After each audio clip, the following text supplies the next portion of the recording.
अच्छा, बहुत सारी खबरें चल रही थी कि पेट्रोल और डीज़ल के दाम बढ़ेंगे, बिल्कुल बढ़ने जा रहे हैं। पेट्रोल और डीज़ल और एलपीजी की कमी है, कोई कमी नहीं है। कुछ एक एरियाज़ में कमी है, सब में नहीं है। ये खबर दुरुस्त है, जो हमने कंफर्म भी किया और ज़मीनी हकाइक को भी जाना। कुछ का लफ्ज़ मैंने इसलिए इस्तेमाल किया क्योंकि जिन एरियाज़ में हमने देखा वहाँ तकरीबन 50-50 सूरत हाल नज़र आए। कुछ एरियाज़ में बिल्कुल भी एलपीजी या बाकी सप्लाईज़ जो थी कम थी या मुतासिर हुई। कुछ एक एरियाज़ में जहाँ ऑलरेडी दे दी गई हैं तो इंतज़ार किया जा रहा है और लंबी कतारों में लोग वेट कर रहे हैं पेट्रोल और डीज़ल के लिए भी। यहाँ तक कि पेट्रोल पंप्स को कश्मीर से लेकर जम्मू तक भी एहतियातन नोटिस चस्पा करना पड़े कि बॉटल्स में, कैन्स में, बर्तनों में जो आप लिफाफे लेकर आ रहे हैं, पॉलीथीन्स में, जैसे जैसे जिसको मुमकिन हो रहा है वो तेल और ये जो पेट्रोल डीजल वगैरह है ये सारी इकट्ठी कर रहा है। फिर खाने पीने की चीज़ें अलग से जमा करना शुरू की। अफवाहें बहुत ज़्यादा थी।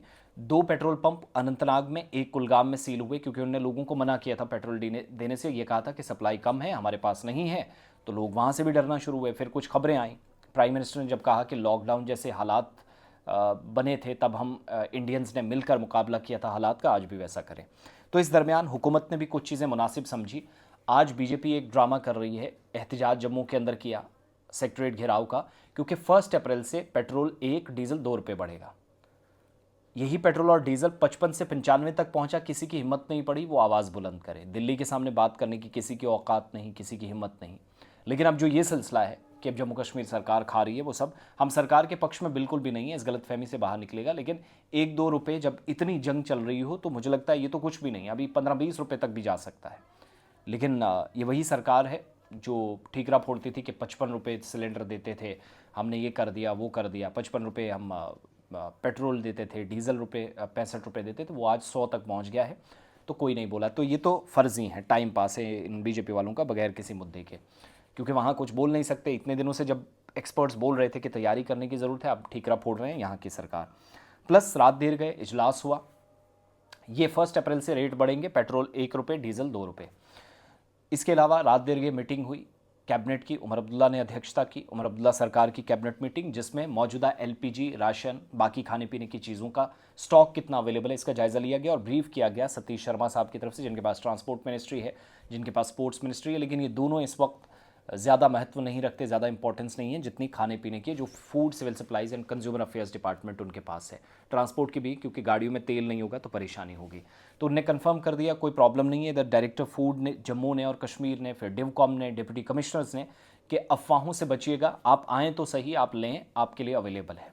खाना भी है, पीना भी है, तेल भी है, पेट्रोल डीजल वगैरह, और एलपीजी की कोई कमी नहीं। लेकिन एक कमी एलपीजी के मसले में आ रही है, जिसमें कल भी हमने देखा कतारें क्यों लग रही हैं। 25 दिनों का गैप है, पुरानी गाइडलाइंस में तब्दीली की गई। एक सिलेंडर आपने लिया, फिर अगला 25 दिनों के बाद आप बुक कर पाएंगे।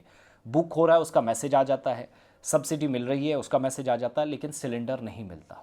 और ये तालमेल की कंपनियां हैं, कंपनियों की मनमानी है। इंडियन ऑयल कॉरपोरेशन कुछ भी कहे, भारत पेट्रोलियम कुछ भी कहे, बाकी तमाम लोग कुछ भी, इंडियन वाले कुछ भी कहते रहे, ये सब कर रहे हैं। नतीजा क्या है, आम लोग भुगत रहे हैं।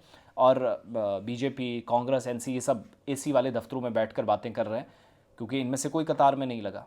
लोग हैं लाइनों में, मुसीबतें हैं, तो इस चीज़ को हमें समझना है। रेस्ट जिन एरियाज से आप हमें ज्वाइन करते हैं बताइएगा। फ़िलहाल यूनियन टेरिटरी में वाफिर मकदार में स्टॉक मौजूद है। डायरेक्टर फूड से भी कल हमारी बात हुई, रिफत कोहली साहिबा से, तो उन्होंने भी कंफर्म किया। आपके एरियाज़ में जो सूरत हाल है बताइएगा, और कहीं से तस्वीरें हैं, विजुअल्स हैं, आपके पास पिक्चर्स हैं, वो भी साथ साथ बताते रहिएगा। क्राइसिस हैं लेकिन इतने गहरे नहीं कि बचा ना जा सके। उधर जंग अभी गैर यकीनी सूरत हाल है, कब ख़त्म होगी इसका अंदाज़ा लगा पाना मुश्किल है। तो परिस्थितियाँ या हालात तो बहुत तेज़ी के साथ बदलेंगे, तो इसलिए तैयार भी रहना। रेस्ट लॉकडाउन वाली अफवाहों से बचिएगा। लॉकडाउन में बीमारी एक दूसरे को देखने से या नज़दीक जाने से लग रही थी, तो इसलिए बचने को कहा गया था। यहाँ मकसद सिर्फ ये है लॉकडाउन की तरफ इशारा करने का कि अगर 2 गाड़ियाँ हैं, एक इस्तेमाल करें, 3 में से एक इस्तेमाल करें, ज़्यादा से ज़्यादा चीज़ें बचाएं, अवेलेबल रखें। रेस्ट स्टॉक की अगर आपके एरिया में कमी है तो बताइएगा, हम कंसर्न मिनिस्ट्री के नोटिस में भी लाएंगे। कुछ एरियाज़ में शिकायतें मिली हैं, लेकिन गवर्नमेंट को भी कंफर्म करना पड़ेगा, खाली बयानों से बात नहीं चलेगी। अगर कोई अफवाह फैला रहा है, आपको लगता है गलत है, तो कार्रवाई करें उस पर। ये चीज़ समझनी पड़ेगी। रेस्ट तस्वीरें मौजूद हैं दाएं बाएं।